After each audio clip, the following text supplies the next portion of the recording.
One of the first things I ask buyers when we start working together is, how important is a view to you and what kind of view? In Manhattan, a view isn't just a feature, it's an emotion. It can be inspiring, uplifting, and often very expensive depending on what that view is.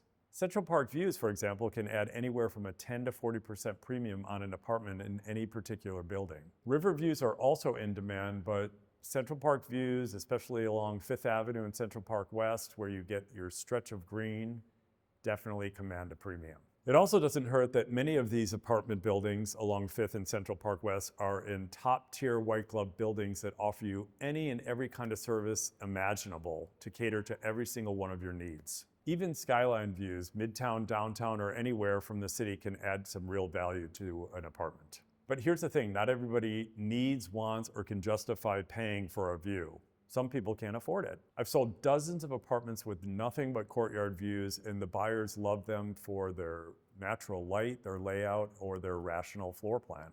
I've also been lucky enough to live in lots of different apartments in New York myself. I've bought and sold over a dozen apartments, so I've experienced all different types of views, and I can share that experience with my clients. For instance, I lived in a co-op in the West Village that had postcard picture, perfect views up 8th Avenue all the way to Columbus Circle. I lived in this loft in Chelsea, that new construction that had 16-foot ceilings but stared at a brick wall. It was oppressive, but then my next move to a pre-war apartment with lower ceilings, not even that low, 9.5 or 10 feet, felt a little oppressive. But I had all sorts of pre-war character and charm and a view of brownstones. I was lucky enough to experience 2 years in a new glass tower high-rise on the 57th floor, where we had views of both rivers and Central Park, and the twinkling skyline in the middle of the night if you're getting up to get a drink of water. However, that building was also located on 42nd Street and facing the elements of the deuce with our dog in the morning when you have to take him out to go potty was a little bit rough. Now we live in a beautiful pre-war apartment in the back of the building, not facing the park, but we're steps from Central Park. We have beautiful views of brownstones, and it's incredibly quiet with gorgeous, natural northern light.